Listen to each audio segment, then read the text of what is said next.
November 10ನೇ ತಾರೀಕಿಗೆ ದೆಹಲಿಯಲ್ಲಿ ನಡೆದಂಥ ಟೆರರ್ ಆ್ಯಕ್ಟಿವಿಟೀಸ್ದಿಂದ ಸುಮಾರು 10 ಜನರಿಗಿಂತಲೂ ಹೆಚ್ಚು ಜನರು ಸಾವಾಗಿದೆ. 30 ಜನರಿಗಿಂತಲೂ ಹೆಚ್ಚು ಜನರಿಗೆ ತೊಂದರೆ ಆಗಿದೆ ಸ್ಫೋಟದಿಂದ. ಇದನ್ನು ಇಡೀ ದೇಶನೇ ಬೆಚ್ಚಿಬಿದ್ದು ಪಾಕಿಸ್ತಾನದ ನಂಟನ್ನು ಹೊಂದಿರತಕ್ಕಂಥ ಟೆರ್ರಿಸ್ಟ್ ಏನಿದ್ದಾರೆ ಅವ್ರ ಬಗ್ಗೆ ಖಂಡನೆ ಮಾಡ್ತೀವಿ. ಇದೇ ಸಂದರ್ಭದಲ್ಲಿ ಕಾಂಗ್ರೆಸ್ಸಿನ ಹಲವು ಮಂತ್ರಿಗಳು ಹೇಳಿದರು. ಅದರಲ್ಲೂ ವಿಶೇಷವಾಗಿ ಪ್ರಿಯಾಂಕಾ ಖರ್ಗೆ ಅವರು, ಮಧು ಬಂಗಾರಪ್ಪನವರು, ಸಂತೋಷ್ ಲಾಡ್ರವರು, ಇನ್ನುಳಿದವರು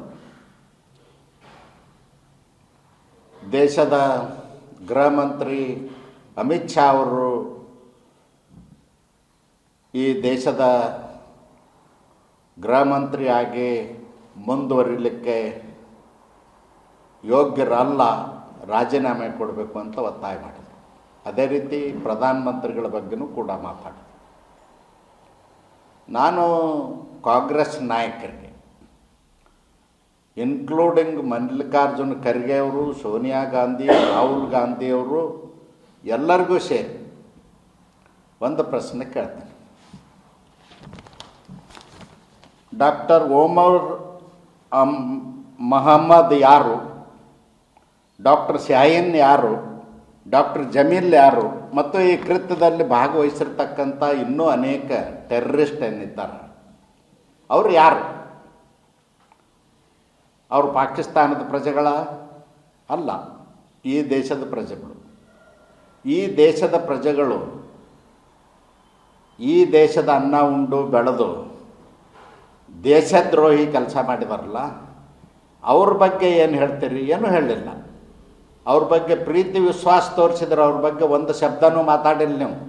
ಅವ್ರನ್ನ ಉಗ್ರ ಚಟುವಟಿಕೆ ಮಾಡಿದಂಥವ್ರನ್ನ ಗಲ್ಲಿಗೇರಿಸಿ ಅಂತ ಹೇಳಬೇಕಾಗಿತ್ತು, ಜೈಲಿಗೆ ಹಾಕಿ ಅಂತ ಹೇಳಬೇಕಾಗಿತ್ತು, ಅವ್ರ ಮೇಲೆ ಕಾನೂನಿನ ಕಠಿಣ ಕ್ರಮ ತಗೊಳ್ಳಿ, ಬಿಡಬೇಡ್ರಿ ಅಂತ ಹೇಳಬೇಕಾಗಿತ್ತು. ಅದರ ಬದಲಾಗಿ ದೇಶದ ಪ್ರಧಾನಮಂತ್ರಿ, ದೇಶದ ಗೃಹ ಮಂತ್ರಿ ಬಗ್ಗೆ ಆರೋಪ ಮಾಡ್ತೀರಿ.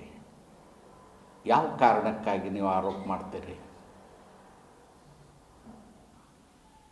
ಒಂದು ಕಡೆ ಉಗ್ರ ಚಟುವಟಿಕೆಯಲ್ಲಿ ಭಾಗವಹಿಸಿ ಪಾಕಿಸ್ತಾನ ನಂಟು ಹೊಂದಿರತಕ್ಕಂಥವ್ರನ್ನ ಪ್ರೀತಿಯಿಂದ ಅವ್ರ ಬಗ್ಗೆ ಏನೂ ಮಾತಾಡೋದಿಲ್ಲ ನೀವು. ಹಾಗಾದ್ರೆ ನಿಮ್ಮ ಬೆಂಬಲ ಉಗ್ರರಿಗೋ ಪಾಕಿಸ್ತಾನಕ್ಕೋ ಸ್ಪಷ್ಟಪಡಿಸ್ಬೇಕು. ಇದನ್ನು ಮಾಡ್ದೇನೆ ವಿನಾಕಾರಣ ದೇಶದ ಪ್ರಧಾನಮಂತ್ರಿ ಬಗ್ಗೆ ಆರೋಪ ಮಾಡೋದು, ಗೃಹ ಮಂತ್ರಿ ಬಗ್ಗೆ ಆರೋಪ ಮಾಡೋದು, ಚುನಾವಣೆ ಆಯೋಗದ ಮೇಲೆ ಆರೋಪ ಮಾಡೋದು, ಇಂಥ ಹೀನ ಕೃತ್ಯಗಳನ್ನ ಬಿಡಿ, ಒಳ್ಳೆಯದಾಗೋದಿಲ್ಲ.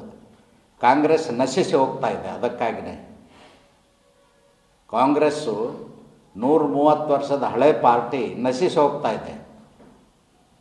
ಅರ್ಥ ಮಾಡಿಕೊಳ್ಳಿ. ದೇಶದ ಜನ ನಿಮ್ಮನ್ನು ತಿರಸ್ಕಾರ ಮಾಡಿದ್ದಾರೆ. ಸೋತು ಕೂಡಲೇ ಹೇಳೋದು, ಚುನಾವಣೆ ಆಯೋಗದ ಮೇಲೆ ಆರೋಪ ಮಾಡೋದು, ಮತ್ತು ವೋಟ್ ಚೋರಿ ಅಂಥೇಳಿ. ಗೆದ್ದ ಮೇಲೆ ಚುನಾವಣೆ ಆಯೋಗ ಸರಿ ಇರ್ತದ? ಕರ್ನಾಟಕದಲ್ಲಿ 136 ಸೀಟ್ ಗೆದ್ರಿ, ಪಕ್ಕದಲ್ಲಿ ತೆಲಂಗಾಣದಲ್ಲಿ ಗೆದ್ರಿ, ಆವಾಗ ಚುನಾವಣೆ ಆಯೋಗ ಸರಿ ಇತ್ತ? ಈ ಹೀನ ಮನಸ್ಥಿತಿ ಏನದಲ್ಲ ಪ್ರಜಾಪ್ರಭುತ್ವಕ್ಕೆ ಅಪಾಯಕಾರಿ.